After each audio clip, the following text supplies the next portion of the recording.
नमस्कार, आपका स्वागत है। चलिए जानते हैं देश दुनिया की तमाम बड़ी खबरों को सिर्फ 10 मिनट में।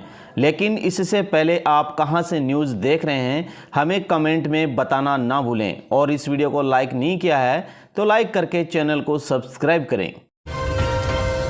ईरान ने पाकिस्तानी जहाज को होर्मुज पार करने से रोक दिया है। कहा उनके पास परमिशन नहीं है। अब तक भारत के 5 जहाज़ों ने होर्मुज को पार कर दिया है। साथियों, अमेरिका, इजराइल और ईरान जंग का आज 26वां दिन है। ईरान के Islamic revolution guard corps IRGC ने पाकिस्तान के कराची जा रहे एक जहाज को होर्मुज स्ट्रेट पार करने से रोक दिया है। IRGC के नेवी कमांडर अली रेंजा तंगशीरी ने कहा कि सेलेन नाम के इस जहाज के पास होर्मुज पार करने की इजाज़त नहीं थी। उन्होंने कहा कि इस रास्ते से गुजरने वाले हर जहाज को पहले ईरानी अधिकारियों से इजाज़त लेनी होगी। श्रीगंगानगर कोर्ट को बम से उड़ाने की धमकी मिली है। कोलकाता के गलत एड्रेस से आया लेटर। सुरक्षा एजेंसियां अलर्ट हैं, सर्च ऑपरेशन चलाया जा रहा है। श्रीगंगानगर कोर्ट कैंपस को बम से उड़ाने की धमकी मिलने से हड़कंप मच गया। कोलकाता के एक गलत एड्रेस से डाक के जरिए भेजे गए अज्ञात पत्र में कोर्ट को उड़ाने की चेतावनी दी गई थी। बुधवार सुबह बीकानेर से बम निरोधक दस्ता कोर्ट पहुंचा गया और पूरे परिसर की सुरक्षा कड़ी कर दी गई। SP समेत पुलिस जाब्ता भी मौके पर पहुंचा। भाजपा बोली ओवैसी बंगाल में घुसने की कोशिश कर रहे हैं। ओवैसी ने कहा कि यहां लोगों का दम घुट रहा है, हम विकल्प देंगे। पश्चिमी बंगाल चुनाव में असुद्दीन ओवैसी की AIMIM पार्टी पूर्व TMC नेता हुमायूं कबीर की आम जनता यूनियन पार्टी के साथ मिलकर चुनाव लड़ रही है। बुधवार को दोनों नेताओं ने ज्वाइंट प्रेस कॉन्फ्रेंस करके गठबंधन का ऐलान किया। इस पर भाजपा नेता दिलीप घोष ने कहा कि ओवैसी लंबे समय से बंगाल में घुसने की कोशिश कर रहे हैं। कई पार्टियां दूसरी जगहों पर सफल हुई हैं, लेकिन बंगाल में लोग किसी को जल्दी स्वीकार नहीं करते। उन्हें काम करना होगा, लड़ना होगा, फिर बंगाल उन्हें स्वीकार करेगा। इस पर ओवैसी ने कहा कि बंगाल के लोगों का यहाँ दम घुट रहा है, उन्हें नए विकल्प की तलाश है और हम उन्हें यह मौका देंगे। कर्नाटक में पॉलिसी आई है, बच्चों का स्क्रीन टाइम 1 घंटा रहे और शाम 7 बजे के बाद बच्चों के लिए इंटरनेट बंद होगा। 9वीं से 12वीं के छात्रों के लिए भी ड्राफ्ट तैयार किया गया है। कर्नाटक सरकार ने 9वीं से 12वीं के छात्रों के डिजिटल इस्तेमाल को लेकर मंगलवार को ड्राफ्ट पॉलिसी जारी की है। इसमें सिफारिश की गई है कि पढ़ाई के अलावा मनोरंजन के लिए स्क्रीन टाइम रोजाना 1 घंटे तय किया जाए। शाम 7 बजे के बाद इंटरनेट बंद करने की भी सिफारिश की गई है। ड्राफ्ट में कहा गया कि छात्रों को सोने से 1 घंटे पहले स्क्रीन से दूर रखा जाए। मोबाइल के लिए चाइल्ड प्लान का सुझाव दिया गया है, जिसमें ऑडियो ओनली विकल्प तय समय के बाद इंटरनेट बंद करने की व्यवस्था होगी। उम्र के हिसाब से डिवाइस और ऑपरेटिंग सिस्टम डेवलप करने की बात कही गई है। सरकार के मुताबिक करीब 25% किशोरों में इंटरनेट की लत लगी हुई है, जिससे नींद की कमी, चिंता और ध्यान भटकने जैसे समस्याएं हो रही है। इसी को देखते हुए यह पॉलिसी लाई गई है। MP में तापमान 38 डिग्री सेंटीग्रेड पहुंचा। राजस्थान में बारिश की संभावना जताई है। झारखंड में पारा 24 घंटे में 7 डिग्री सेंटीग्रेड बढ़ा। हिमालय में लगातार 5 दिन बारिश का अलर्ट है। देश में बारिश, तेज गर्मी दोनों का असर देखने को मिल रहा है। वेस्टर्न डिस्टर्बेंस एक्टिव होने से मध्य प्रदेश, राजस्थान, पंजाब, हरियाणा, UP में 27 मार्च के बाद बारिश की संभावना बन रही है। साथ इन राज्यों में दिन का तापमान भी फिर से बढ़ने लगा है। मध्य प्रदेश में साइक्लोन सर्कुलेशन सिस्टम और ट्रफ की वजह से बादल भी छाए और गर्मी भी रही। दिन का तापमान 38 डिग्री सेंटीग्रेड पहुंचा। 27-28 मार्च को आंधी बारिश का भी अलर्ट है। वहीं बंगाल की खाड़ी से आ रही नमी और सक्रिय साइक्लोन सर्कुलेशन के कारण झारखंड में तापमान बदला है। राज्य में 24 घंटे में 60 डिग्री सेंटीग्रेड बढ़ा है। सबसे ज़्यादा तापमान सरायकेला में 35.9 डिग्री सेंटीग्रेड रहा। लोकसभा में वित्त विधेयक पर दोबारा चर्चा शुरू हो गई है। वित्त मंत्री निर्मला बोली, राष्ट्र निर्माण लगातार होने वाली एक प्रक्रिया है, ये रातों रात नहीं होता। लोकसभा में आज वित्त विधेयक 2026 पर चर्चा हो रही है। केंद्रीय मंत्री निर्मला सीतारमण विधेयक को पारित करने का प्रस्ताव पेश कर रही है। उन्होंने कहा कि राष्ट्र निर्माण लगातार होने वाली एक प्रक्रिया है, ये रातों रात नहीं होता है। सदन में इस विधेयक का उद्देश्य आने वाले वित्त वर्ष के लिए सरकार के वित्तीय प्रस्तावों को लागू करना है। चर्चा के बाद इसे पारित करने के लिए पेश किए जाने की उम्मीद है। संसद में बजट सत्र के दूसरे दिन फेज का आज 11वां दिन है। हालांकि सूत्रों के मुताबिक सत्र को 2 अप्रैल से पहले ही स्थगित किया जा सकता है।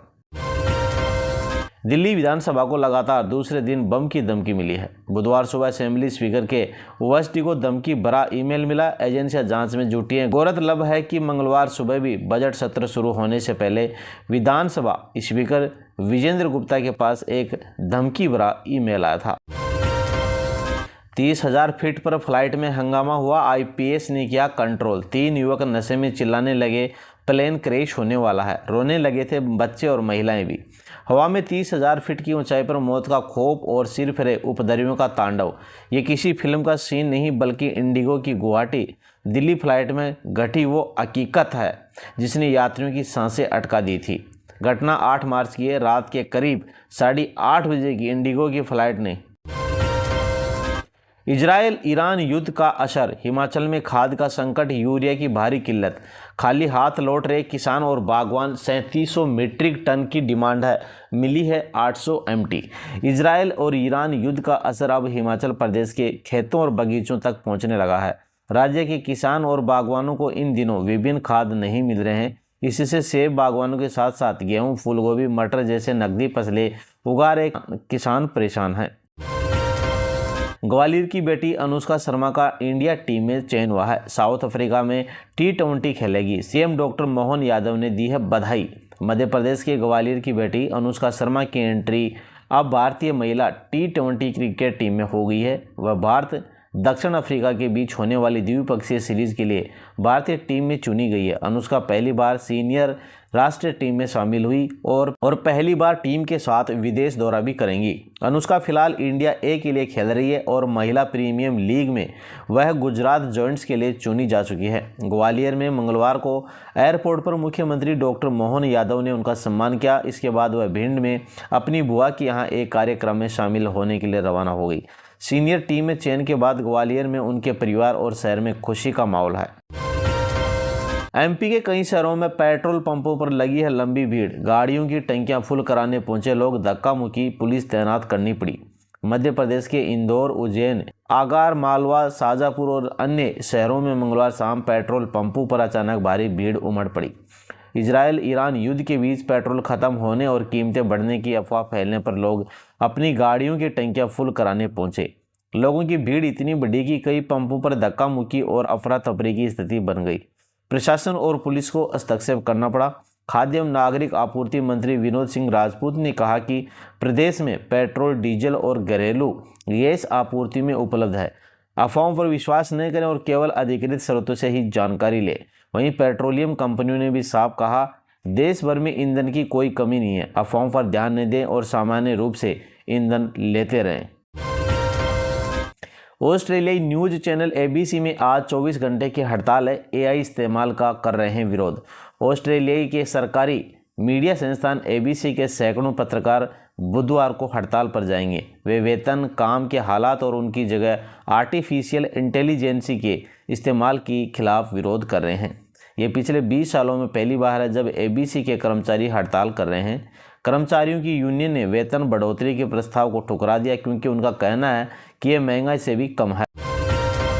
राजस्थान में फिर आंधी बारिश का अलर्ट जारी है। जयपुर का पारा चढ़ा है। रेगिस्तानी जिलों में बादल छाए रहे, धूल भरी हवाएं चली। जाने कब होगी बरसात। मौसम विज्ञान केंद्र जयपुर ने राज्य में 28 मार्च को 8 जिलों में आंधी बारिश का दौर फिर से शुरू होने का अलर्ट जारी कर दिया है। 25 से 27 मार्च तक प्रदेश में कुछ स्थानों पर बादल छाए रहने की अधिक संभावना है।